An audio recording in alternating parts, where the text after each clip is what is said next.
some point, you just can't get religion on Sunday.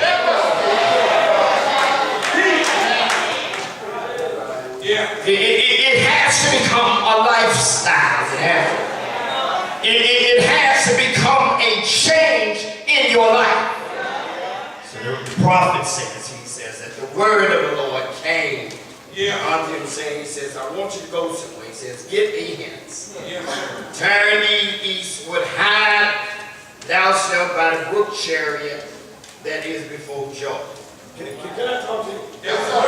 Now, my God, there's something wrong with the text. Now, why in the world is he asking a prophet? Number one, to go hide in the desert.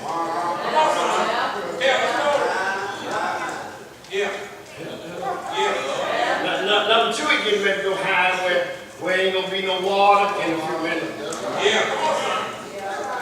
And it won't be no starving mob nowhere around. No Krogers. No Snooks. No Circle K. But he want him to go that way. And I want to, because guess what? Got some folk in here right now. God is sending you on an unforeseen journey. Matter of fact, come on, talk to me. You don't know why God got you where he got you. You struggling with why you in Memphis.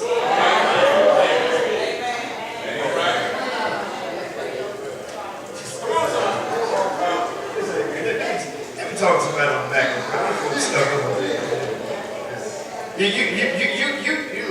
You told the folk in the beauty shop that you don't leave Memphis, but you still here. Matter of fact, you tried to get mad enough on the job so you could leave, but you're still here.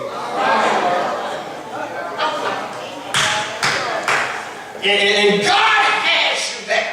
I want to talk to somebody. Sometimes God can't deal with you until he gets you where he wants you. So sometimes God has to send you in an unfamiliar territory where you don't have the comfort that you normally would have. Let me talk to somebody once. How many of you ever had to struggle with loneliness? Wrong place. Anybody had to struggle with rejection? And if you can't deal with loneliness and rejection, you probably won't survive.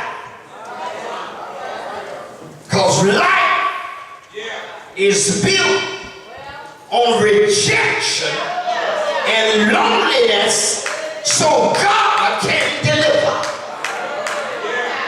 I wanted to take an exit right there. But he is a long time God. Oh, yes. So Barbara Ross says, I've seen you trying to get down this step, see.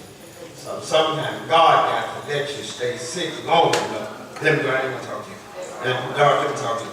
Sometimes God got to let you stay in an isolated situation in order that he could communicate with you. Now the major problem, a lot of you babies sitting here, guess what? God cannot communicate with you because you too busy.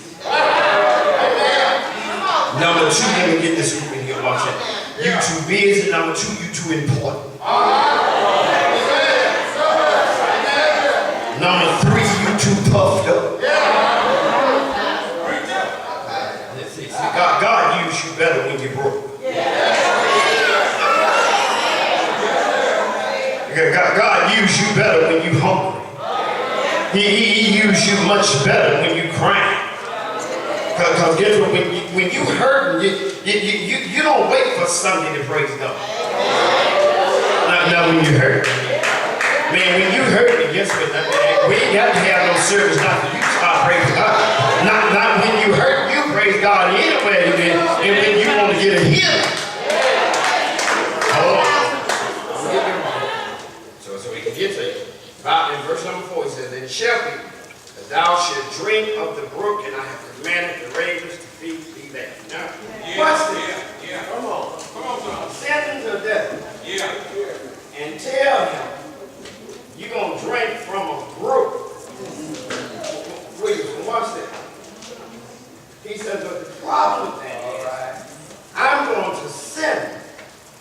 a poisonous bird. I can tell y'all that read this. I have good time about this. He said the poisonous bird. Now watch this. God can send some folk to bless you. That you least expect to help you. You know, most of the folk in my life that have ever been a blessing to me have not always been folk that's been close to me. It's usually been some folk that I least expect that were a blessing and had open arms and didn't have a whole lot to say about it after they got through blessing.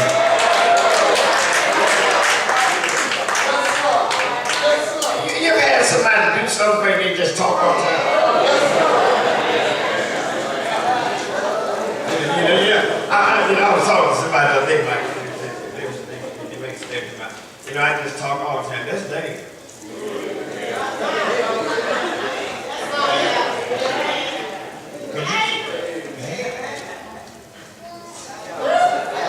You don't need to be talking all the time. Because when you gonna let God talk? And at some point you got to let God talk back to you. I was sharing with you in the teaching session recently that there comes a day in your life that you got to go home and shut the door, take the phone off the hook, tell everybody in the house, don't come in here now, because me and God got to have a conversation with each other and I don't need no interruption. I can tell y'all ain't got to get it. So he sends him, he tells him, I'm going to send a raven. He send you some to a poisonous bird.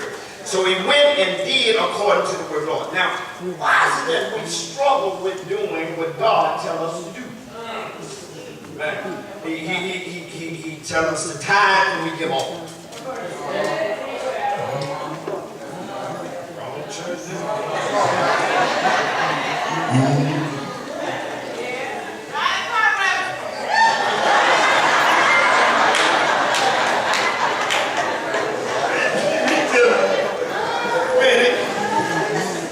He tells us the time. 10%.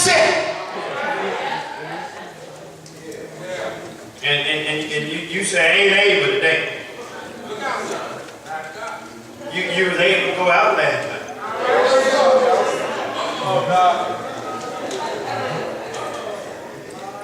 You able to do other stuff you want to do. Why you put God on the back burner? Now we want God to do something for us. But when do we choose to do something for God? The Bible says that the prophet, he did according to the word of whom? The Lord. Can I say that again? He did according to the word of the Lord. Anytime I start to my time before I go to sleep.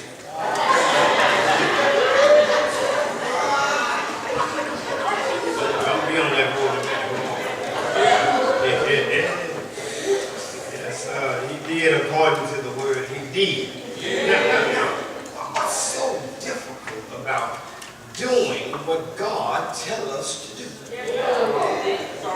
Now, once if we said we're going to pass out some lessons, and we start this evening at 1 o'clock, man, there will be a line from here to Hankscroft Road.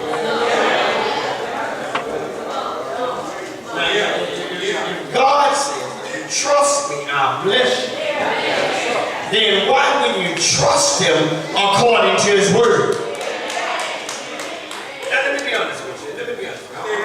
I'm a pastor and preacher. Watch this. There's a whole lot of times I can't see what God tells me. I'm talking about me, because y'all too holy for me. There's a whole lot of times, Lord, that ain't looking right. And then when I think about it long enough, it was usually somebody who won't do it.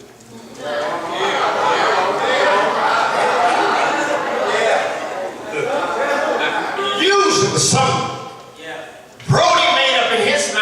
sanctified imagination. God had nothing to do with it. I know y'all much holier than I am. You know, I ain't got to get this. And there are a lot of days God said we do something. I'm going like, Lord, help a brother out. Brother struggling. Like, you know, love your boss and they mean to you.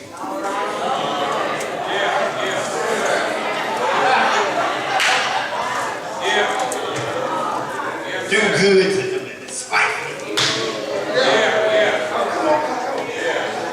I mean, when he tell you stuff like, forgive. You know where I'm going at. And that's not easy. And especially when the word may not be reigning in your life that day. Can I bring you closer for all you overbound in the word? There comes a day.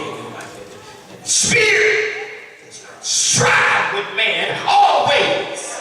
Y'all killing me here.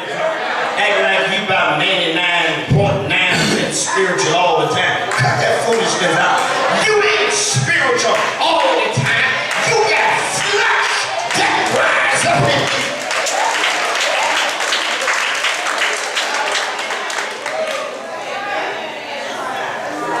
Am I doing it? Let me find somebody here that'll tell the truth. When you know your flesh bothering you. Since it's men, let me ask men. Yeah, let me get some of you brothers in there.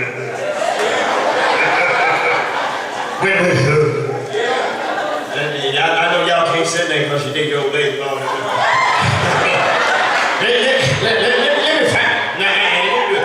me get some of these women in here that your flesh just bother you sometimes. There ain't nobody calling your number, ain't nobody calling your name, but your flesh.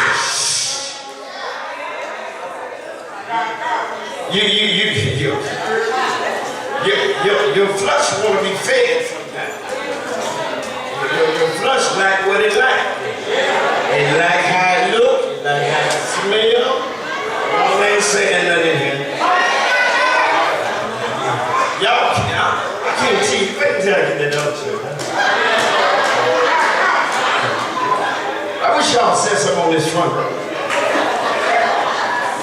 Sometimes flush something, man. That thing a monster, man. You know? The flush should make you mad for no reason. Let me find that person that got mad on Wednesday because you had somewhere you need to go by Friday. That was flush. Y'all too holy in this show. The flush something. Flush will tell you, you know, Susan Q ain't tired, so why you got time? That's a flush speaking. That ain't got nothing to do with the word.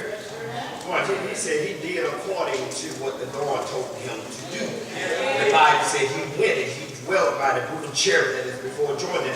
And guess a parcel thing brings him some bread. Look, come on. Cracker Barrel showed up.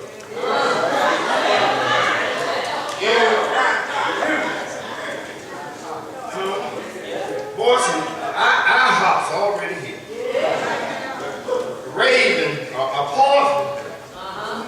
Now, if God can fix a parson's burger to bring some clean food,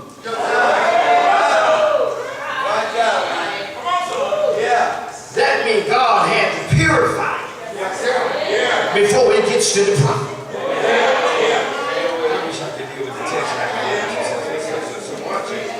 He said the raven brought him bread and flesh in the evening, and he drank of the brook. Now, if you got some meat and some bread, all you need is some water.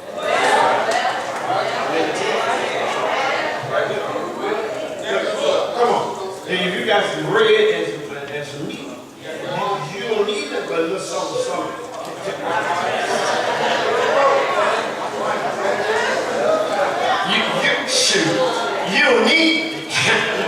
You don't need but a little something just swallow that one with. Huh?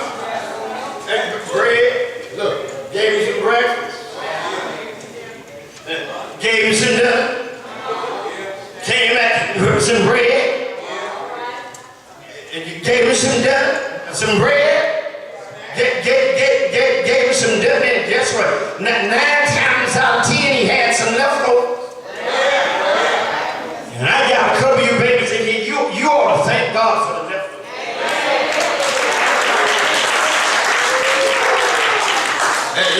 See, the same ingredients in the crumb is the same ingredients in the cake. Let me find some of my leftover friends in here where you got some leftovers in some meat and it was in some gravy.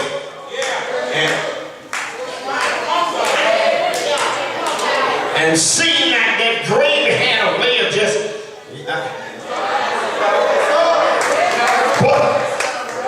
it made something with it. Where that gravy just marinated in the meat. Now I've discovered that good meat make what? Oh man, y'all want to talk to me. Good meat make its own gravy.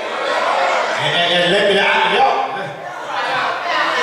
We got that rich crowd in here, but I need some folk in here that know something about biscuits that go all the way around the outer edge.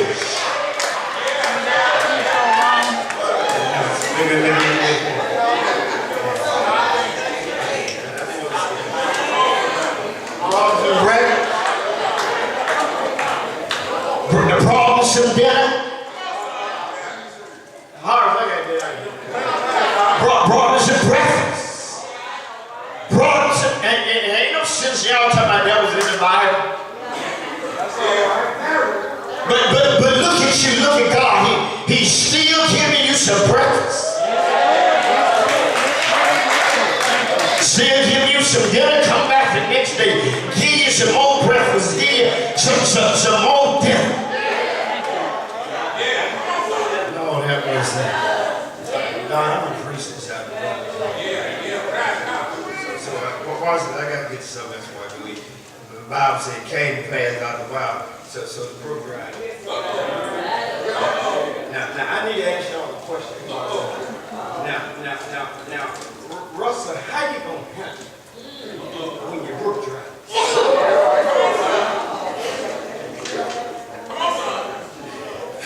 Man, what you gonna do, man, when your brook dry? Oh, come close, man. It ain't no bread. Ain't no meat. It ain't no one. Ain't no bread. Ain't no meat. Ain't no water. The brook dry. Come closer. And you know, life ends up having troubles in 3. If it ain't the dog, it's the cat. If it ain't the cat, it's the bird. Look, if it ain't my son, it's my daughter. If it ain't my daughter, it's my granddaughter. If it ain't the boss, it's one of my peer workers. If it ain't my peer worker, one of my ex-workers. And you know, trouble comes in 3. And I got somebody here right now. You struggle with the 3 troubles you got in your life. Your brook dried up. What about when your finances dry up? This is the purpose of rich crowd. You should have joined this church. Anybody here broke drive this morning finance when you know you broke and you ain't playing?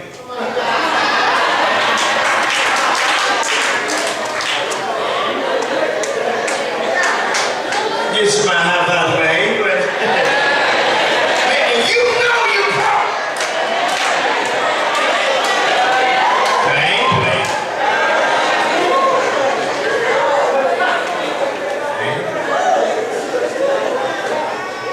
I think about all that, I'm broke. I ain't playing. That's what you need to be telling me. I ain't playing, I'm broke. like you got something when you ain't got it. See, the quicker that you come before God just the way you are and tell God, God, I'm broke, I need a financial blessing, the quicker God sends a financial blessing. I got to get this part. So the brook dried up. So he ain't got no more water. And because it didn't even rain. Now, Corey, when you see this people that says it don't rain. Now, what happens in your life after the brook dried up and you still don't see a blessing coming from nowhere? Huh? Now, the average person here, when you don't see a blessing coming from nowhere, then you at a point in your life that you're ready to give up. Let me get some of these things for it. Wait. They've been telling you your husband come, but he ain't got the head.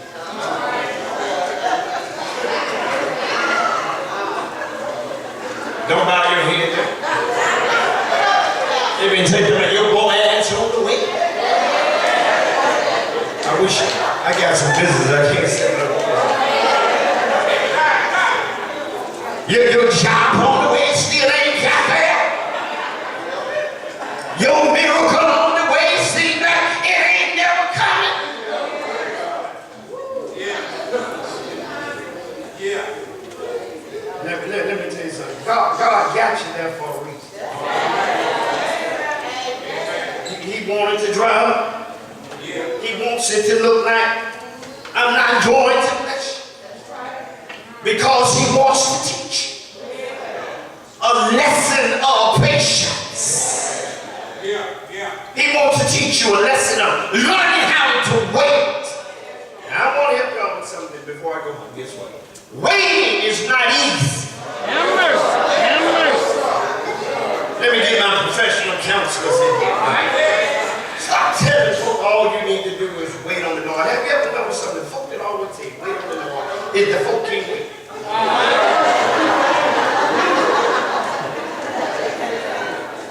All you need to do is just wait on the Lord. Oh no. When has it helped you? If you're going to give somebody advice, at least be able to take your own advice. Yes, Lord. So time passed by. Somebody shout time passed by. Time passed by. Yeah. Came to pass after a while, the brook dried up because there had been no rain in the land. The word of the Lord came again. Now, ain't it funny that God's word always shows up at the right time?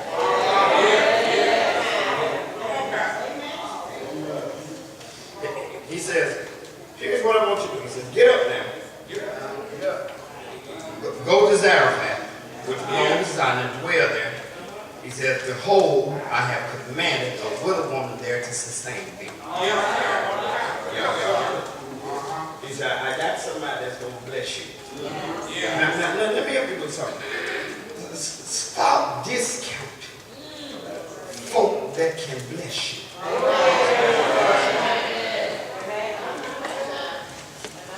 I've discovered that, but I'll tell you this one. I don't know who I'm going to need tomorrow. Let me get my high-minded Christians here. No, don't you be so high-minded that things. I don't need nobody. The day will come that God will put you in a situation that you will need somebody.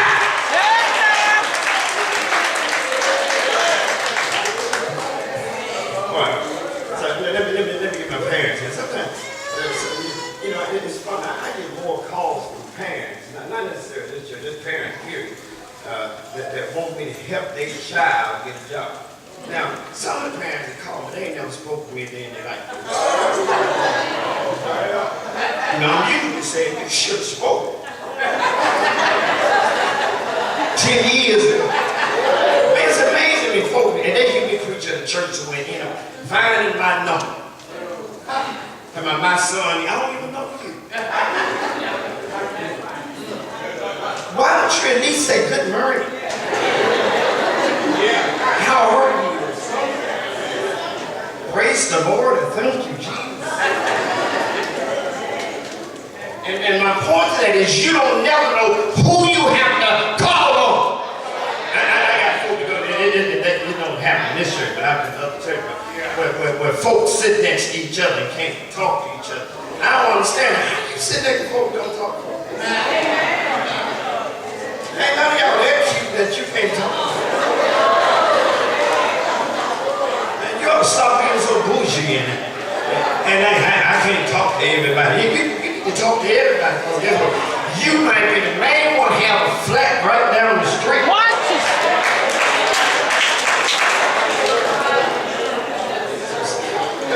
I'm almost there. I got to go to prison.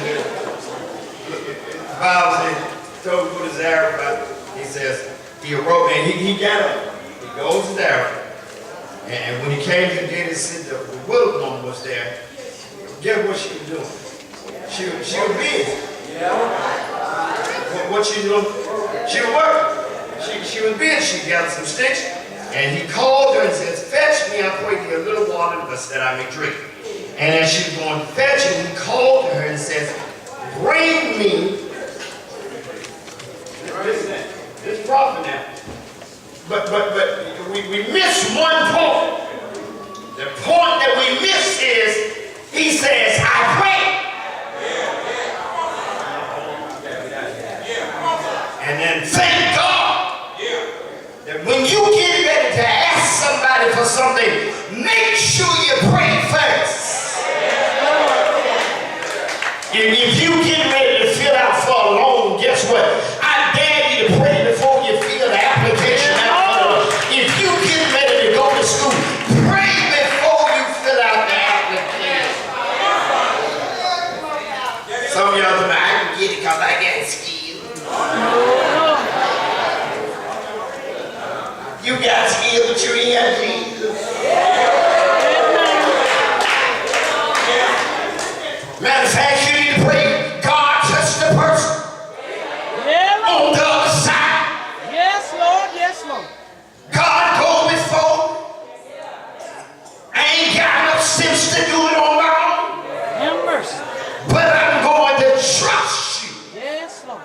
Because I prayed to you and I know you will answer prayer.